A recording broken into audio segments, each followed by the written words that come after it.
Tonight, a report on a man arrested for allegedly making threats to Coulee City schools.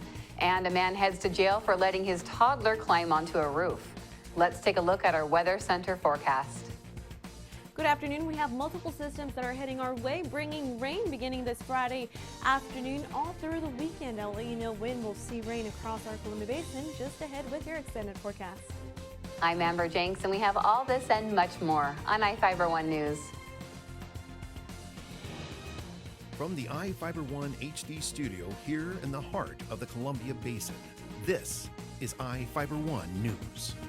Your number one source for local news, sports headlines, and our very own Weather Center forecast covering the entire Columbia Basin. This is iFIBER 1 News, and it starts now.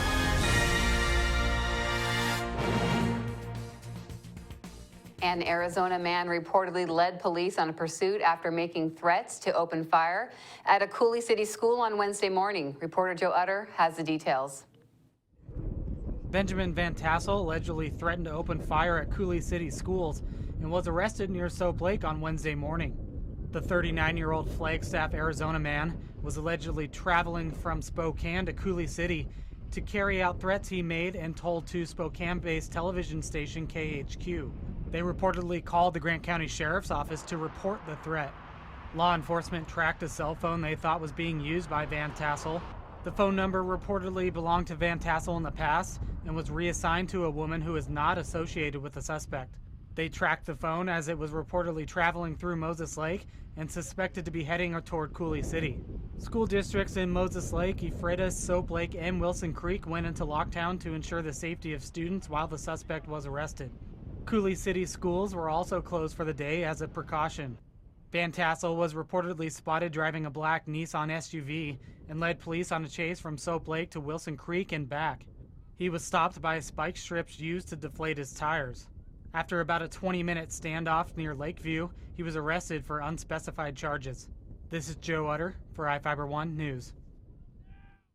The day before the alleged school threats, Van Tassel allegedly threatened a prosecuting attorney at the Grant County Courthouse. Van Tassel was reportedly at the courthouse in Ephrata on Tuesday afternoon for a ticket issued to him in December for driving while his license was suspended. According to Ephrata police, he reportedly became highly upset, fired his attorney, and left the courtroom. Van Tassel reportedly later called the prosecutor's office twice, claiming he would return to the courthouse and threatening to kill people in the prosecutor's office before hanging up. Police did not indicate if Van Tassel was planning to return to the courthouse when he was arrested on Wednesday near Soap Lake. An amendment to the state budget to pay counties for lost property taxes on state lands was rejected. Representative Matt Manweller of Ellensburg supported the amendment in hopes of having the State Department of Fish and Wildlife pay counties for the state land owned by the agency. State lands are non-taxable, and in place of private property taxes, the state agency is expected to make payments in lieu of taxes. In Kittitas County, the State Department of Fish and Wildlife owns 173,000 acres. Representative Larry Haler of Richland created the amendment, but it failed to be included as part of the state budget in a House of Representatives vote of 48 to 49 along party lines. The Democrats rejected the supplement. The amendment would have moved funding to the state agency to help them make PILT payments to counties. Now we take a look at people being sought by law enforcement. This is Sheriff Tom Jones with the Grant County Sheriff's Office. Each of the people you see here have a warrant for their arrest. If you see any of these people, we ask you do not attempt to detain or apprehend them, but call us at 509-762-1160 or send us an email at crimetips@co.grant.wa.us. If the person is presenting a danger, call 911. With your help, we can bring these people to justice and make our community safer. We'll be back right after this. Here comes Obamacare, the biggest change in the tax code in 20 years. I'm ABC's Richard Davies with today's tax tip. This year's tax season marks the first time you'll be asked for information regarding your health insurance. Eric Smith of the IRS says for most people, this will be a non-issue. For more than 3 out of 4 taxpayers, the change will involve just simply checking a box on your return. That box indicates that you had health coverage, and most likely through your employer. Others who bought government-backed health care and received a tax credit to help them pay for it will have to account for whether they calculated correctly. Kathy Pickering of H&R Block says there'll either be a payment or a refund. When they come in to file their taxes, now they're reconciling how they estimated their income to what their actual income is. The IRS says if you're low income and not required to file a tax return, you don't have to buy health coverage. But for those who could afford it and chose not to, they'll get a fine. With today's tax tip, Richard Davies, ABC News. Now for your iFIBER 1 News Weather Center forecast.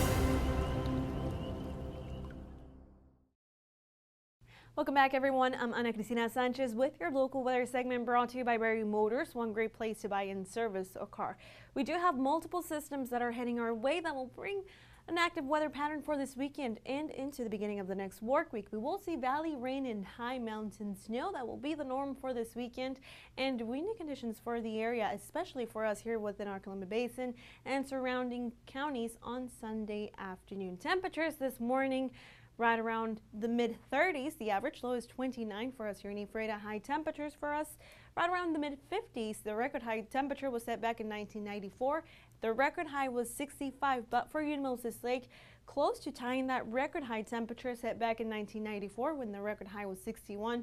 Today's high temperature right around 60 degrees and low temperature this morning for you in Moses Lake right around the upper 30s, still well above normal for this time of year. As far as the low and the high temperatures, currently temperatures right around the low 50s, partly cloudy skies in the area, especially just out to our west. We do have winds coming in from the southwest up to 10-15 miles per hour. Throughout the night will remain dry with partly cloudy skies in the region and still that mountain snow for this evening in the northern Cascades. We will have a break and we'll see clear skies for the overnight hours into early morning hours of Friday, but then another system is approaching from the Pacific that is going to bring that threat of showers and moderate rainfall at times. This threat of showers will be moving into the Yakima Valley and also for the Cascades. Showers will be in place for us for this weekend and also breezy conditions on Sunday, windy conditions rather. High temperatures in the Yakima for this Friday afternoon right around the low 60s. With that cloud cover rolling in, 58 as the high temperature for you in Seattle, Long Beach right around the mid-50s, upper 50s for the Northwest, and the Tri-City area right around the low 60s with mostly cloudy skies. And as we take a closer view within our Columbia Basin, we will have cloud cover in place for Friday evening with high temperatures in the upper 50s, 58 for us here in Ephrata, Moses Lake right around 60, Royal City 61. Wilson Creek right around the upper 50s, flirting with that 60-degree mark, and Quincy 57 as a high temperature. Notice the temperatures will continue to be well above normal for this time of year for this Friday, Saturday, and Sunday. On Saturday, that'll be the best chance of seeing showers mainly in the afternoon, mostly cloudy skies on Sunday. Slight chance of seeing few showers. We'll have breaks in between. And once again, multiple cold fronts will bring that threat of showers into the region within our Columbia Basin, coming in, of course, from our west, moving out to our east. Temperatures will drop in the low 50s for Tuesday with mostly cloudy skies and slight threat of showers. Best chance of showers once again on Wednesday. That was the latest on weather. We'll be back with sports. Whether you're looking for a bigger car to support your growing family, a new truck for your business, or something to pull that toy of yours, we've got you covered at Berry Chrysler Dodge Jeep Ram in Ephrata. Come see us today and learn why your family, friends, and neighbors buy their cars at Berry. On Basin Street for more than 35 years, and with locations in Moses Lake and Wenatchee, we are one great place to buy a car. Call or click 754-2411 or berrysaves.com. To save some energy, I've used Einstein's mass energy equivalents to design the haptic suits you see in front of you. They will maintain our core body temperature while we completely turn off our heat and air conditioning. With the money we save on our Grant PUD bill, I'll be expecting that trip to Disneyland this year. You don't need to be a super genius to save energy and money. Visit grantpud.org to learn how. Not every 11-year-old can say they impressed Tiger Woods with their golf game, but Taylor Crozier can. The South Texas junior golfer had the teeing off honors at a kids course in Texas designed by Woods. And on the first shot of the first hole on the course's first day, this happened. That's right, the kid drains a hole-in-one on his first tee shot right in front of Tiger. The crowd, of course, goes bonkers, and Crozier gets a big hug from Woods, who then has to follow the kid's tee shot with his own. And even for one of the world's best, that's a tough act to follow. The 11-year-old ended up beating Woods by 2 strokes on that hole. From topping Tiger to the top dog. Meet Piper, a 7-year-old border collie who owns the runway at a Michigan airport. Okay, he doesn't actually own it, but his job is to chase birds and other critters off the runway, so as far as the birds are concerned, he owns that runway. And on top of that, Piper's got swagger. Video of him doing his duty in some stylish goggles has gone supernova online, racking up over 4 million views. Take a look at this. I'm Jeremy Roth.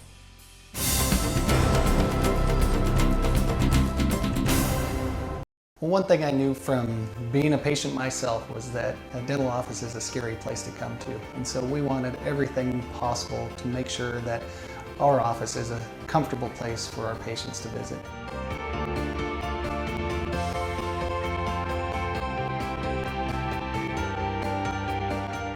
The patients that I have, my clients, have made me a part of this community, and we want to give back in every way possible. You don't have to drive to Seattle for exceptional cancer care. Confluence Health's cancer program delivers world-class care close to home. We have a highly experienced oncology team in a state-of-the-art facility, and we're a member of the Seattle Cancer Care Alliance, which gives our patients access to world-renowned therapies developed at Fred Hutchinson, the University of Washington Medicine, and Seattle Children's. Together with the SCCA, we're delivering world-class cancer care close to home.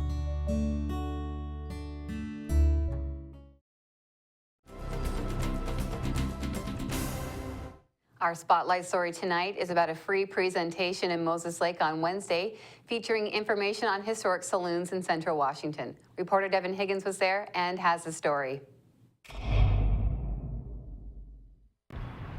Folks from across Grant County came to the Moses Lake Museum and Arts Center Wednesday for an interactive history lesson from local historian Mick Qualls. Qualls gave an hour-long presentation about how Grant County began as desert so hostile that even Native Americans didn't settle here. Do you think you're in Indian country right now, where Indians lived?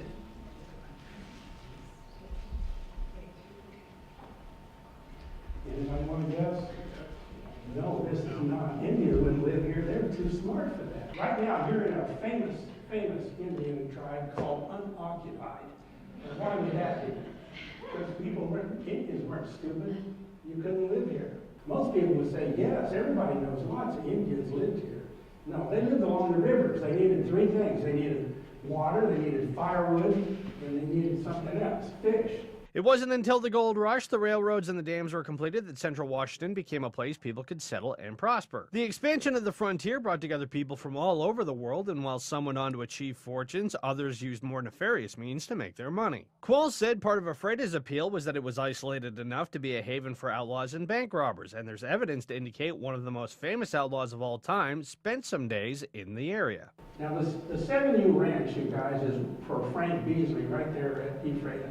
Says, then one day while Tom and me was on the raid, we heard that Bush was down near Star Valley and nothing to do but to go get him and bring him back here. Now, this book was written in 1940, so it was way before the movie. This is the day that 5 of them decided to rob the Roslyn Bank. This is the 7U Ranch. They went all the way up to Roslyn, and well, they robbed the bank, and then this is their trail backwards. And then George, Nellie, and Fred went north, and here's Tom and Bill, and then Matt went over here. But I'm just trying to let you know, when you see the 7U Ranch, that was Ephrata. That's where Ephrata is today. And there's what those guys look like. While it may be a smaller city now, Qualls said in the early 20th century, Coulee City was the biggest destination in the region because it had saloons, which were key intersections of people and commerce in the Old West. Okay, I looked up on the wall and took this picture. It says, Sergeant's Saloon, 1891. What I'm trying to do is tell you that the outlaws that lived in Ephrata, there were 6 of them, this is where they came, and even Harry Tracy came here. But they pulled in to Ephrata in about 1890, and the books you read will say, yes, they loved to go up to Coulee City for, to go to the saloon and to dance with wild women. So that's what the McCartys did. Over the years, Grant County has been visited by some of the most famous people of their time, including some who Qualls said aren't as well known today. Okay, who knows who George Washington Goethals was? He finished the Panama Canal. And did you know that he came to Cooley City? Well, in 1922, your governor, Lister, paid him like $20,000 to come here with his group and tell us to not build a Grand Coulee Dam. But if I ask you who's the most famous man in the world that's ever been here, he's pretty close to it. In Moses Lake, Devin Higgins for iFIBER 1 News. We'll be right back after this.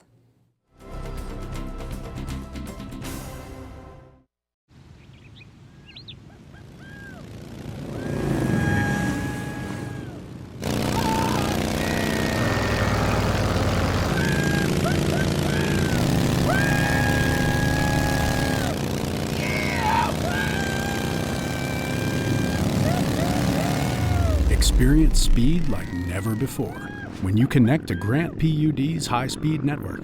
Visit grantpud.org to learn more.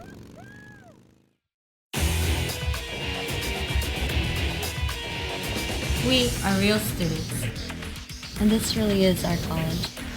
My dream will change the outcome of my life. My college is allowing me to achieve my dream. My dream is to be a pilot. My dream is to be a nurse. Only you can determine your dream. Big Bend will help you get there. What's your dream?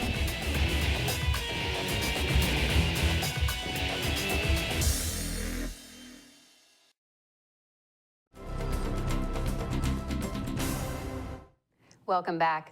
Ranchers are closer to being able to save livestock from state land threatened by wildfires. The Senate approved House Bill 2925 with a vote of 47-1. The bill, sponsored by Representative Tom Dent of Moses Lake, requires the State Department of Natural Resources to allow people to access land they are renting from the state to save their livestock. The department leases roughly 1.1 million acres of state land to people for grazing livestock or raising crops, according to a state report. People entering an area threatened by a fire to tend to livestock would not be able to sue the state if they are harmed or killed by the fire. He stated the animals represent a significant financial and emotional investment for ranchers. A man was sentenced to 60 days in jail after he let his 2-year-old son crawl out of an open window onto a roof. Devin Shai, a 22-year-old Moses Lake resident, pleaded guilty to criminal mistreatment in the second degree. Shai had no previous felony convictions. Shai let his 2-year-old child crawl onto the roof of his Laguna Drive home when he was using drugs. The prosecutors wanted to force the man to seek drug treatment. Grant County Superior Court Judge David Estudio followed the recommendation, sentenced Shai to 60 days in jail, and ordered him to seek a Department of Corrections evaluation for drug treatment. The defendant is also not allowed to have any contact with his son unless it's approved by the State Department of Social and Health Services. In Northwest News, some of the best beef is not sold in butcher shops, but directly from the cattle rancher. But who has the freezer space for a whole cow? Como's Matt Markovich found a Seattle company that has come up with a unique solution. Angus cattle have the best carcass qualities of any breed, that is ribeye size and marbling. Rancher Becky Weed is proud of her cows. That calf's about 10 days old. And how she raises them. The cattle were bred and raised and born here. They've never been in a trailer. They never go anywhere. I take care of them. That's important for a growing movement of consumers who want to know where their food comes from. She sells her beef on the hook, meaning nothing smaller than a quarter of a cow. Who has that kind of freezer space? 2 top round steaks. That's where Crowd Cow comes in. And 2 shoulder steaks. Well, we're literally buying a cow, and every share that we've partitioned out comes from that single animal. Think of it as crowdsourcing a cow. On crowdcow.com, customers pick their cuts of a specific cow from a specific rancher. And once all the 50+ shares of the cow are sold, that cow is butchered, dry aged, which you can't buy in stores, packaged, barcoded to that cow, and mailed. When you go to the grocery store, it's typically mystery meat. You have no idea where it came from. Whereas we think it should be marketed and sold and experienced and explored like microbrews or like wine. Because the cow, its breed, its food, the rancher, and environment all play a role in how the beef tastes, like a brewery or a winery. A crowd of people's buying a cow. That's awesome. And the technology will let Becky make more money selling through Crowd Cow than supermarkets. it allows people like me to actually have sustainable agriculture. By crowdsourcing a cow. Rally your friends and you tip the cow and become a stakeholder. It's no longer where's the beef, but where's the beef from? In Seattle, Matt Markovich, Como News. That's going to do it here for us at iFiber One News. We want to thank you for watching, and we'll see you again tomorrow.